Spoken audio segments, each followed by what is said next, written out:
Hi students, here we are on a new chapter. This is going to be clinical psychology, and it's going to transition nicely into our next chapter on the treatment of clinical disorders. Actually, I wanted to say a little bit of something about the title of this chapter.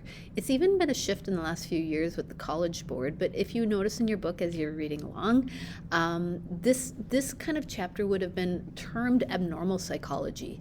And there's been a really better push in the last few years to understand that when we look at psychological disorders, even the word disorder means it's not right, or abnormal, that it's not normal. We do understand that there are things that people deal with in their mental health that can be fixed. And so it doesn't mean they're wrong, it just means that there needs to be something done to improve that or progress that. So there's a positive shift in the understanding of clinical psychology. So let's get into this. Defining psychological disorders. When we talk about defining a disorder, it needs to be a clinically significant disturbance in an individual's cognition, emotion regulation, or behavior. Meaning, in order for it to be labeled as a disorder, it has to disrupt their cognition, how they think, how they regulate their emotion, or their behavior. That's what's known as maladaptive. Maladaptive means there's a significant disturbance in your day-to-day behavior. Is there a mental diagnosis that is preventing you from essentially living normal day-to-day lifestyle? You know, I have a little smiley face by Miraphobia, and maybe it shouldn't be exactly a smiley face, but I do know that it's not maladaptive for several different reasons. First of all, Miraphobia is what I probably have, although I've never been diagnosed with it, because it doesn't affect my day-to-day life. I have a severe phobia of those things that I'd just rather not talk about, but I know if I had to deal with that, it would be a significant disturbance to my cognition. Like I can't think clearly, even when I kind of comes into my mind. My emotion regulation would be completely over-exaggerated. Like I would really have a strong emotional reaction, and my behavior. When I do have to contend with those things, I have a really strong behavioral and emotional reaction to that.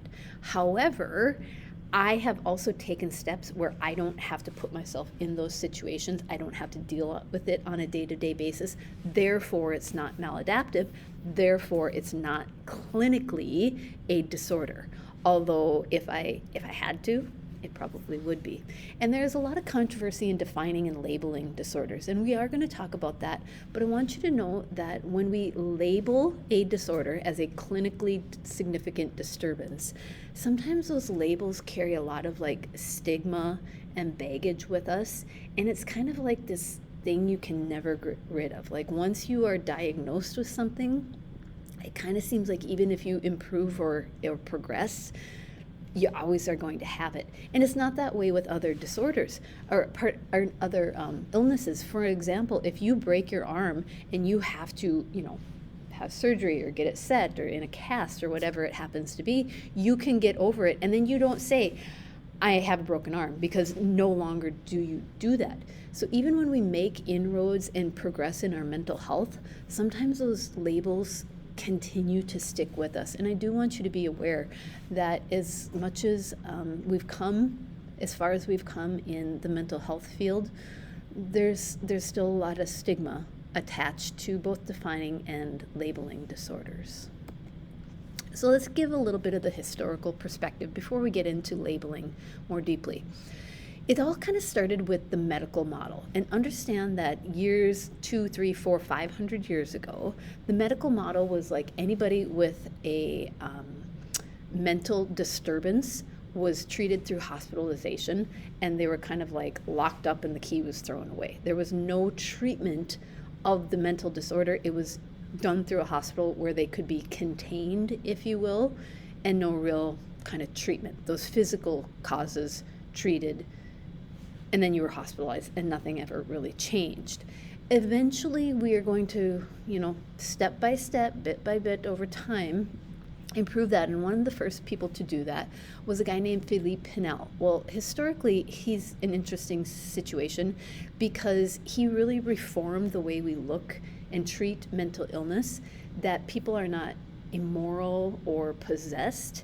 We need to look at the individual symptoms and how it's causing people to think differently, act differently, or respond differently. Interesting enough, Philippe Pinel was the personal physician to Napoleon Bonaparte. Napoleon Bonaparte, we're quite certain, historically, history has shown us that probably had a few different abnormal behaviors or clinical behaviors. At that time, they would have not been called clinical behaviors, but significant disturbances. And Philippe Pinel kind of got to the point where he said, let's actually look at what's going on, and let's look at why this is happening, and not just look at somebody like, oh, well, you're possessed or you're immoral and you're a bad person, so we're just going to kind of lock you up and throw away the key. He didn't want to do that. And that's actually where the field of psychopathology is today, and it's continuing to ever evolve. The field of psychopathology is the study of mental illness, but it's really looking at the origin of mental illness. Where did that come from? What are the symptoms and why? People who study psychopathology aren't really necessarily studying individuals. It's not really therapeutic in that sense, or clinical work. It's more of what's the origin of this and how does it develop and come about? Emil Kraepelin, he was a German psychologist. He created this first comprehensive classification system. This would have been another couple, not quite 200, a little more than 100 years after Pinel.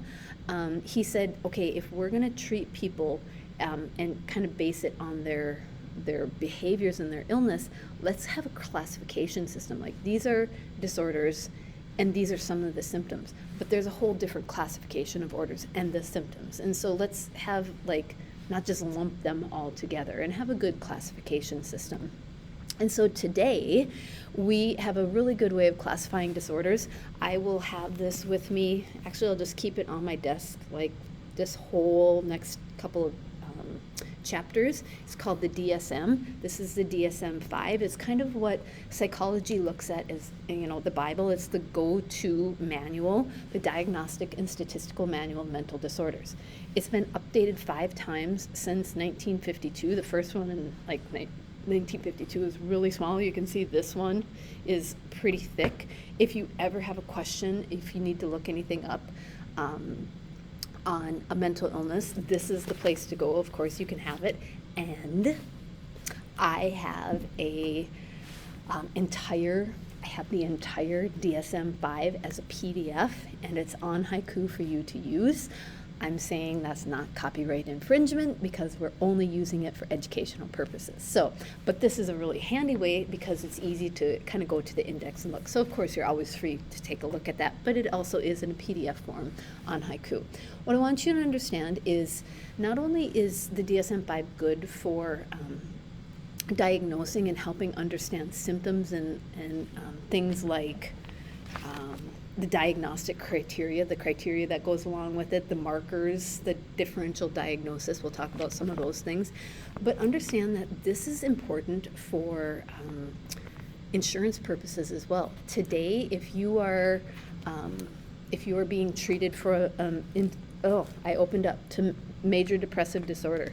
If you are being treated for major depressive disorder, your doctor is going to have to put in these codes into insurance to make sure that they pay for this, because the big issue is, should mental illness be paid for the way other healthcare is paid for? And there's been a good push to say, okay, if we want insurance to recognize this and help people get treatment, we have to be very explicit in how we, very detailed in the classification, how we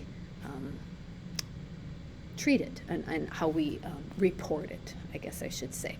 So that's actually as far as I want to get. We'll we'll talk about the DSM a little bit, for instance, and then get into everything else. So talk to you later. Bye.